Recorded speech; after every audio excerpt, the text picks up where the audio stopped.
Before we start this episode, I just want to confirm that we did talk about a lot of the stuff that happened at CinemaCon and that past week of animation news.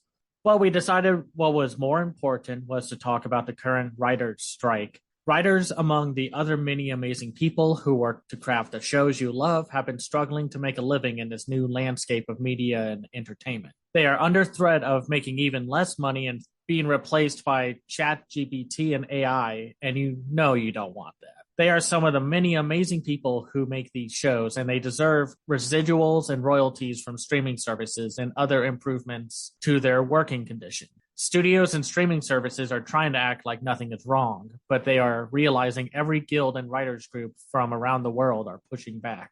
Executives and corporate greed is ruining the art you love by overworking the writers and everyone else to death with very little pay while the CEOs make millions. If you want to follow what's going on over on Twitter, please follow the Writers Guild of America West and the Writers Guild of America East on what to do to support. What you can do is stand with the Writers Guild of America strike and to help spread the support for the people picketing outside the studios right now. Be respectful and stand with the people that make the stuff you love.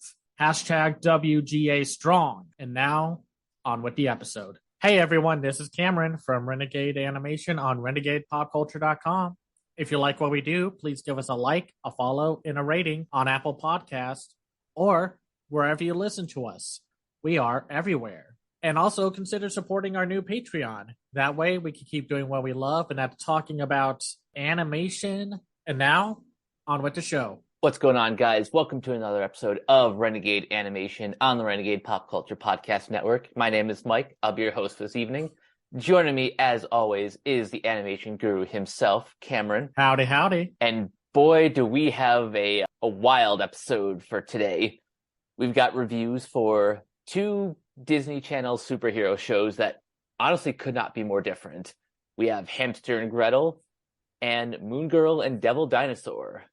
First up, we have the latest show in the Dan Povenmire universe, Hamster and Gretel, which follows a 16-year-old boy named Kevin who must work with his sister Gretel when she and her pet hamster are given superpowers by aliens and become a superhero duo dedicated to protecting their city. A lot of people were kind of crapping on this one, when it was first announced and we got our first little teaser for the series, but I gotta be honest, I actually really enjoyed this one. What about you? I think it took a little bit for this show to grow on me, like maybe to the halfway point of the first season, only because it was obviously trying to find its footing, its pace and style.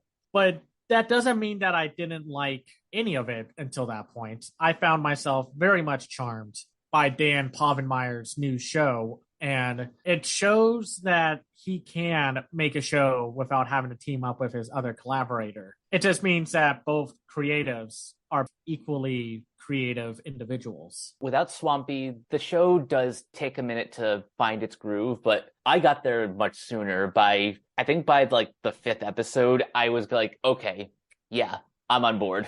I think the thing for me is that I loved the base idea of just this random flying saucer with these two aliens who are voiced by Dan Povenmire himself and Joanna Hausman, just randomly giving people and non-living things just superpowers. Like, it's just so funny because they fast track a lot of superhero tropes into the show, so you're not like spending so much time on typical story beats. You're here for a good time. It's meant to be silly and not super story driven. Not to say that there aren't like reoccurring story bits or story arcs for the characters. That's not true. They're there. It just isn't the focus. It's what did these aliens do this time to whatever to give that thing superpowers. I love just the little interaction of when they give a scone superpowers. Yes. They're just like, did we just give up superpowers to a breakfast pastry? It's like, who cares? Let's just go. Or how it's very inconsistent with what they want to do with said superpowers. Like with Hamster and Gretel, they get it, the superpowers, and they want them to do it for good. But then they go to the Destructress and Fist Puncher, and they tell them, now use these superpowers for evil. And then they're like, oh, right, superpower. Did he just say use these powers for evil? Yes, specifically evil. I love little jokes like that. Just like the aliens hung around enough to make sure that they're clear. You can only use these for supervillainy. It's kind of interesting. It's just like, do you listen to that? That could lead to a very interesting topic. But a lot of what makes this show work is the snappy writing and the balance of Gretel, the hamster, and Kevin, the older brother to Gretel, working off of one another. Kevin is the only one who did not get superpowers that day, which sucks. I was just going to ask if you saw Kevin's theme song Takeover. Probably one of the funniest things to not come from the main show itself, because it's a song pretty much dedicated to making fun of Kevin. But at the end, he's like, how come I don't get powers? And the aliens are like, what, you think we give these powers to everyone? Yes, you exactly do. That's the problem. And I like how it tackles certain aspects. Like, I love the villain of the week tropes that they tackle, where they keep coming up with new creative and wild supervillains. Even if some of them feel a little half-baked, I feel like that's the joke. Yeah. Because the show makes fun of that in its own way. Like, oh, what was it? Well, I love El Luchador, who's voiced by Carlos Alazraqui. And I love that copyright joke.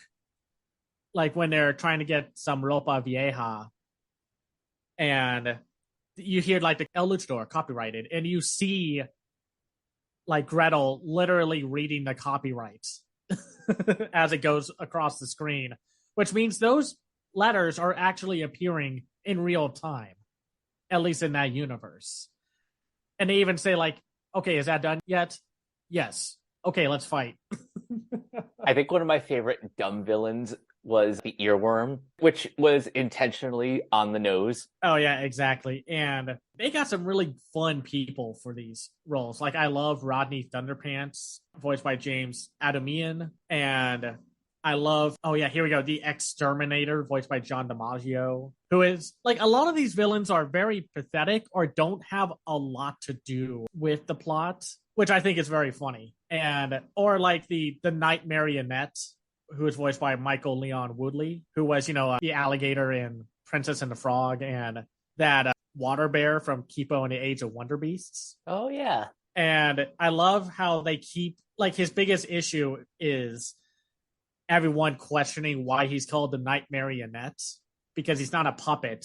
But, like, what did you like about the dynamics between Kevin, Gretel, and Hamster? I thought they made a nice trio. You got the brains of the operation, which was Kevin and the occasional assist of their cousin Fred, voiced by Joey King. She does a great, almost Daria-like deadpan delivery, which gets me every single time. But these two are the brains. Then you got Gretel, who's the brawn, and Beck Bennett as Hamster. He gets more like elaborate characterization in the second half of the first season. We find out more things about like what he does on the side when he's not fighting crime or just hanging by Gretel's side. He has all these different side gigs, like playing jazz piano at this one club or stuff like that. He's a very Poppenmeyer character. Well, playing competitive Go Fish. Yeah, I think my favorite joke from Hamster is when Kevin is talking to Gretel about the prom, and Gretel's like, man, that sounds exciting. I can't wait to be a teenager and go to the prom. And Hamster just flat out says, that's never going to happen. You're a cartoon. And she's like, what? Nothing. Like, this show takes up a lot of its writing time and dialogue to poke fun at superhero tropes and just as the show as a whole. I think one of my favorites is La Cebola, who is the former telenovela star who can control onions and onion-related plants. Oh, yeah. A lot of that episode's run is basically making fun of just, like, how half-baked the concept is. And a lot of the show is like that. But that doesn't really bother me. It never got too tiring where it's, you have to be careful with meta humor like that, because if you feel like you're too much of a joke, and like it becomes a turnoff, because then it kind of feels like a waste of time in some regards. But Dan Povenmire finds a way to balance it all out. I think a perfect example of how well he balances the meta humor with also just genuine like jokes is the character Veronica Hill, voiced by Lisa Koshy. She's kind of one of my favorite like cartoon news anchors who apparently has a really sad and depressing personal life that she brings into every single report. She does not like her job. She's always like, and to think I could be covering actual news and not these kind of stories. And it's like, wow, you have to be just like ready to quit on the spot to say something like that, like on public TV. And I mean, but they do find ways to throw in arcs for all the characters. Like I think Kevin has a very relatable arc of just feeling like he does a lot of the behind the scenes work and yet gets no credit, especially during that one Las Vegas play sequence. Oh, yeah. Where they do like the Cirque du Soleil version of Hamster and Gretel, and they're just like, I couldn't have done this without you, Hamster, and nobody else. Like, the show can get a tiny bit mean spirited, but never in a like, oh wow, this is miserable to watch way. It's more just setting things up, and like, yes, Kevin can be the punchline at most times, but they still make him likable. And his dynamic with Hiromi, she's a lot of fun, even if she does not get a lot of development as a character, or as much as the others. Like, do you think they dunk on Kevin the right amount? They're teetering on the edge. Like, if they accidentally took one more step, it would have been too far. But I think they do just the right amount, that the extent of Kevin's like sort of mean-spirited dunking would be the Vegas episode. After that, things start to level out. Yeah, I'm glad for that, because when we talked to the two producers and creators behind The Ghost and Molly McGee, they said no cynicism.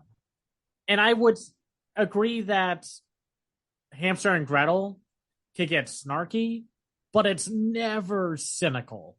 Like, where it's like, oh, nothing matters or anything like that. Like, they do throw in stuff like Gretel having to betray her friend, well, her trust at least, because she can't tell her that she's Hamster and Gretel. And they do that whole episode of dealing with the consequences of Gretel's actions. Because Gretel can also be a bit of a punk. And that's the point. She feels invincible, and she's also a kid. Yeah. You get to kind of be like that when you're a kid. Now, if you're acting like that as an adult, there's problems with you, buddy. But she also gets like little like different challenges thrown her way, or just like antagonistic forces like Nordal, who's voiced by Pamela Adlon of Bobby from King of the Hill fame, and Nordal's dad being Professor Exclamation, who's voiced by the always amazing Phil Lamar. And I love Nordal and how he will take advantage of the only two people who actually like hanging out with him or mind hanging out with him, and then will regret it before things go too far. Though I think my favorite gag from him is the whole lawyer bit. Yeah. I think that showed up a couple different times every time he showed up. And then they're like, I am here representing Nordal. Like, okay, no, we're fine. We solved it. Okay. They do a lot of like really nice deadpan delivery for a lot of the humor in this show. Like, I think when they're like, oh, hey, look, there's a cruise ship getting thrown at us. What do we do? Well, let's look at the rule book and see what happens. And then the rule book gets destroyed and such. And they're like, well, great. Now we'll never know like what's inside the rule book. I wouldn't call it an action show. It's more of a comedy, but the action is decent. It's working on the character dynamics than actually like superhero stuff. I think that's why like the supervillains are a little pathetic, but that's just me.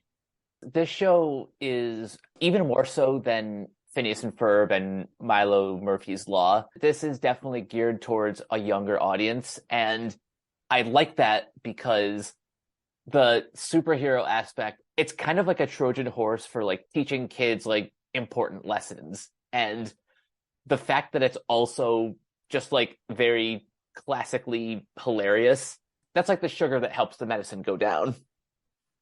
Right, right. And they do have some very nice moments, like Kevin realizing that his mom cherishes time, like where they would hang out and such. Like when they get to that point where they see, like, oh, you used to love this place and now it's shut down. And then Kevin realizes, like, oh, wow.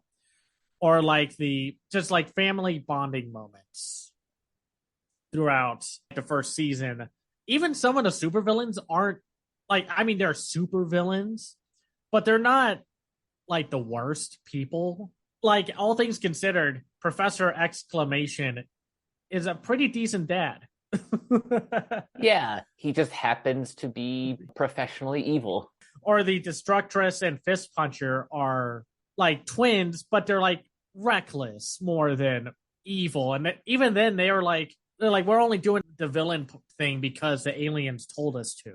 So there is like nuance and substance to this show. It's not just gag after gag after gag, even if those gags are super funny. It's just a smarter show than I think a lot of people are dismissing it as. And there's nothing wrong with making a show for a younger audience.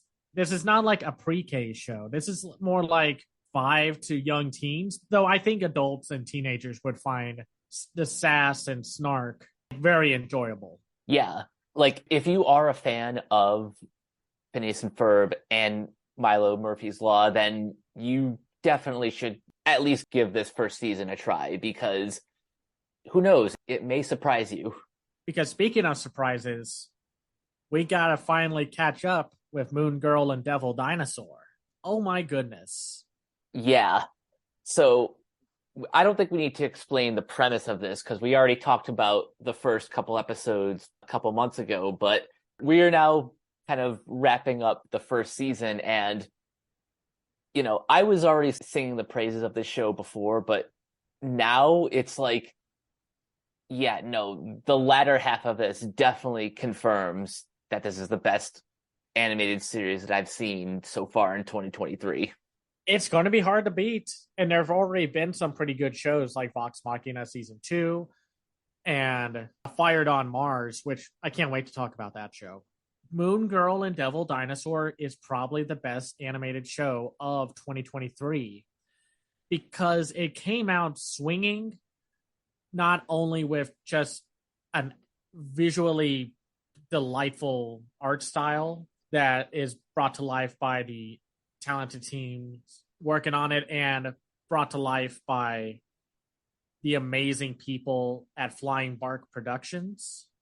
Like, it has its silly moments, but it's a really well executed story driven show. Like, it feels like everything keeps building up on top of itself as the show goes on and such. Like, sure, it has a few silly episodes, but they still have like a lot of substance connected to them. This show really does kind of balance pretty much every single tone that you would want in like a modern animated series. You have your silly episodes like Run the Rink, or we kind of talked about this last time, Hair Today, Gone Tomorrow. Where... Yeah, or like the Burrow Bully, but they sprinkle like more serious story driven plots and more complicated themes into episodes like the one you said, Hair Today, Gone Tomorrow, which is about self-love and loving your hair and such. But I think the one that is going to get a lot of people talking, if they aren't already, is episode 11, Like Mother, Like Moon Girl. This is the one that really puts the focus on gentrification with our main antagonists, the Muzzlers, who pretty much come into the Lower East Side and turn it into an Apple store, essentially. Well, first of all, the Muzzlers. If that doesn't give you a red flag instantly because of that name, just woof. And they're played well by Paul Scheer and June Diane Raphael. And we get a little bit of the gentrification plot point in episode 1 when Allison Brie is absorbing all the electricity from the Lower East Side as aftershock. But it's set in motion here with episode 11 when the mayor of the Lower East Side introduces the Muzzlers, and the Muzzlers just start taking out everything that makes the Lower East Side what it is for pretty much. I mean, they don't even sugarcoat it this time around. They don't try to play coy or cute with the fact that they want to push out every person of color out of that neighborhood. It's pretty explicit what the Muzzlers are trying to do. And again, because this is a show for ages 6 to 11, they do a great job of like visually demonstrating the theme of the episode. It's a powerful episode. That whole dance sequence that is, well, not dance sequence, but like the music video sequence that's in like every episode is super strong within this one.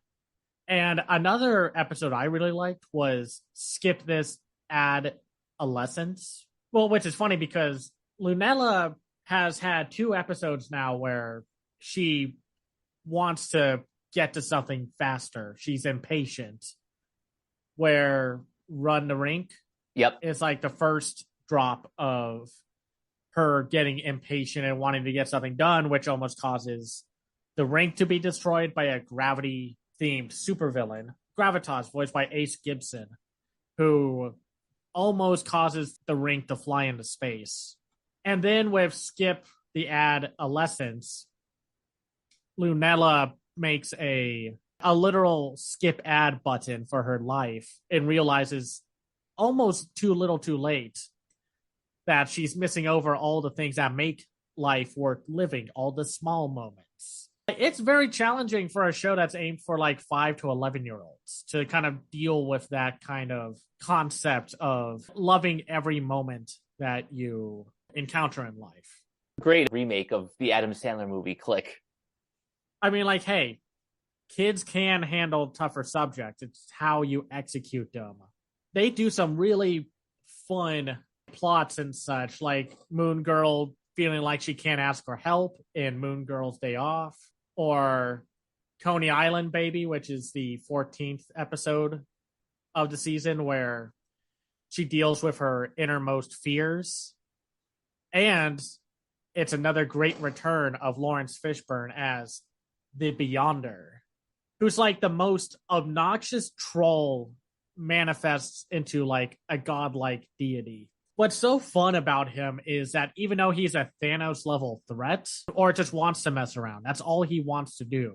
Personality wise, he's closer to like Discord from Friendship is Magic, or like, yeah, Deadpool, Bugs Bunny. His design is very reminiscent of like Jack Skellington meets a little bit of the Grinch. Well, speaking of the Grinch, when he finds out what Lunella's fear is, whoever is in charge of the Beyonders animation, we see you, we see that Grinch reference, and we love you for it. Yes, very. That I was so blown away when that happened. I loved it. Like, which is funny because his show also does things like has a social media episode, which I think was handled here better than in Hamster and Gretel, even though the one in Hamster and Gretel is a lot of fun. It's just interesting how many Disney shows we've talked about that have like similar plot points or plot details. Yeah. There's an episode 12, Today I Am a Woman, which focuses on Casey's bat mitzvah. Before we recorded, I messaged Cameron saying, if I had a nickel for every time in a Disney Channel animated series that a bat mitzvah goes horribly wrong, I'd have 2 nickels, which isn't a lot, but it's weird that it happened twice. And the first time was in The Ghost and Molly McGee, where Libby was having her bat mitzvah, and Molly tries to make it better, but things don't work out the way she planned. Right. The execution of this show is so wonderful. Like, the animation is vibrant and punchy. The colors are bright and detailed, very comic book-esque. And something that I like about a lot of more modern cartoons is that all the family members are getting more involved and or are having more personality given to them. I love Lunella's family of like her mom, her grandmother, her father, grandfather, and the only ones we don't get too much out of are Casey's two parents. But otherwise, everyone else has like a distinct personality about them. Like the mom is headstrong, the grandmother is cool, the grandfather is also very cool. Well, everyone's very cool in this show. I love the family members here and just like all the little animation details that they give all the characters or the little faux theme song takeover sequence that happens in episode 8, Teacher's Pet. Oh, yep. Is a lot of fun. But even like the sillier episodes like Goodnight Moon Girl still have like a meaning behind them and still have depth to them with how Lunella feels insecure about going to these sleepovers because she might not connect with everyone when the other characters are also feeling that. But for every episode, there's a music video sequence of Moon Girl fighting the villains. And man, they give you a killer soundtrack. The soundtrack is always amazing. And when we first talked about the show back in February, I had the soundtrack like on repeat quite often. It's also kind of cool, like now seeing how those tracks are used within the context of the show. Like when we get to the 2-part finale, I really like how they use the vintage version of the theme song combined with the contemporary version. That last 2-parter goes places when we are introduced to Maris Morlack, a scientist voiced by Wesley Snipes, who used to work with the original Moon Girl, who turns out to be Lunella's grandmother, Mimi, and the whole dimension portal thing. Like, first of all, they do show off the racism that they had to deal with back in the day because of how the white scientist was also like, yeah, we're going to take it over from here. They barely did anything, even though they did all the work. Kudos for this show for calling that stuff out. That happens so much in history, and it sucks. Mm-hmm. And then there are like legit heavy stakes that come with this one, with Mimi getting kidnapped, Lunella's lab exploding, and everyone in like real danger of what the scientist Morris will bring into that universe. And then it ends on like the most shocking cliffhanger that I haven't seen in a Disney show since maybe Amphibia season 2, where, spoilers, to stop the portal from opening again, Lunella goes through it to turn it off on the other side, while Mimi and Devil Dinosaur turn it off in that human world. And then it just ends. There is a little of a post-credit scene at the end, but it doesn't really give us any information other than, oh, thank God she's alive. Yeah, so I can't wait to see where they are going with season 2. Because they hit the ground running. The first episode's about 40 minutes, and while the other episodes are 23 minutes or so, they build up from the get-go the world and the personal story arcs for these characters. And they have a great voice cast. Like Diamond White as Lunella is great. Fred Tatasciore as Devil Dinosaur is great. He's also like Coach Herberek from the school, and Devos the Devastator. Alfred Woodard as Mimi. Sashir Zamata as Adria Lafayette. And a few other characters. Jermaine Fowler as James Lafayette Jr., Gary Anthony Williams, who's like Darko, Rockin' Rudy. By the way, Rockin' Rudy is like the biggest troll character, which is saying something when there's a literal troll that they have to fight. Mm-hmm. But Rockin' Rudy gets in and out of shenanigans with ease. They are not able to catch him. They are even aware of it. That how does he keep getting away? His superpower is literally a running car. That must sting for New Yorkers and such. And yeah, a few jabs on New York as well. Like, we're not moving to Jersey. Nothing against Jersey. Liebe Bearer as Casey, Lawrence Fishburne as the Beyonder, and a cameo appearance as his character Ben Foster from the Ant-Man films. Then there's Omid Abtahi, Utkarsh Amudkar, Michael Cimino. And by the way, Michael Cimino is in both Hamster and Gretel and this show as Eduardo. I like he's getting more work in these animated shows. Yeah, then you have like India Moore, Craig Robinson, Ian Alexander, Tajane Turner, Allison Brie, Josh Keaton, Carly Baker, Aaron Drown, Ace Gibson, Andy Cohen, Wilson Cruz. Oh, those are Casey's parents, by the way. They play Casey's parents. Well, two dads. Asia Kate Dillon as the supercomputer, who we saw, I think, in John Wick and such. Or am I? They were in John Wick Chapter 3. And Jennifer Hudson as Lunella's vengeful living hair, Carrie Walgren as Stiletto, Maya Hawke as the Abyss, David Diggs as Rat King, which I loved his performance as that character, Mae Jemison as Skipster, May Kalamore as Fazia, Ramon Hamilton, Louise Guzman as Diego Pena, June Diane Rayfield, Paul Scheer, Gideon Adlin, Pamela Adlin, Anna Akana, Method Man as Torque, the giant ape creature, which I assume that episode was made when Godzilla versus Kong was happening. Yeah, it's very much influenced by that. Colby Smulders reprises her role as Maria Hill from Agents of S.H.I.E.L.D. And like you said, Wesley Snipes is Maris Morlack.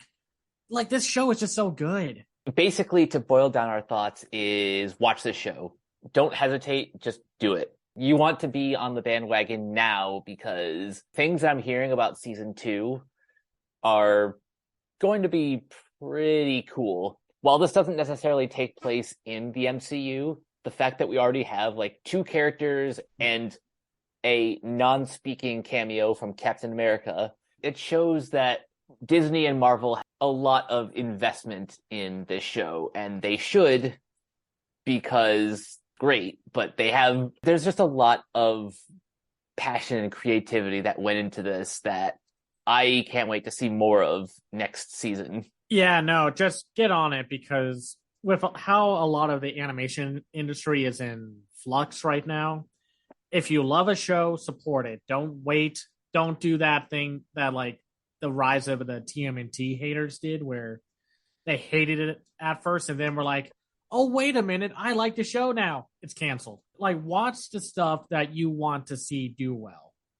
Watch the shows that you want to see another season for. Go see the movies that you want to go see more of in theaters. It's not that difficult to be kind and support the hardworking teams who are making your favorite stuff.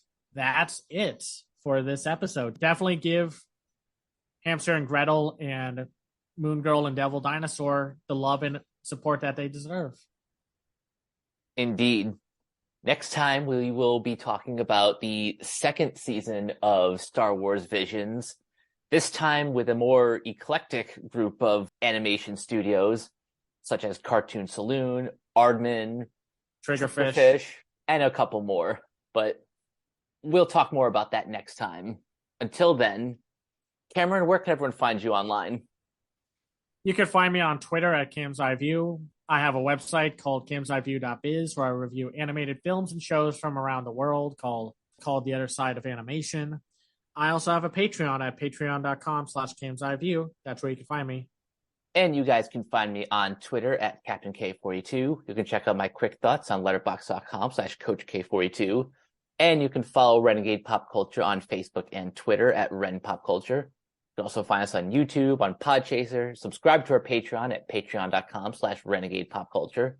Listen to all of our podcasts on Anchor, Spotify, Apple Podcasts, etc. And last but not least, everything can be found at renegadepopculture.com. Need an escape? So do we. That'll do it for this episode of Renegade Animation. We will catch you guys later. Peace out.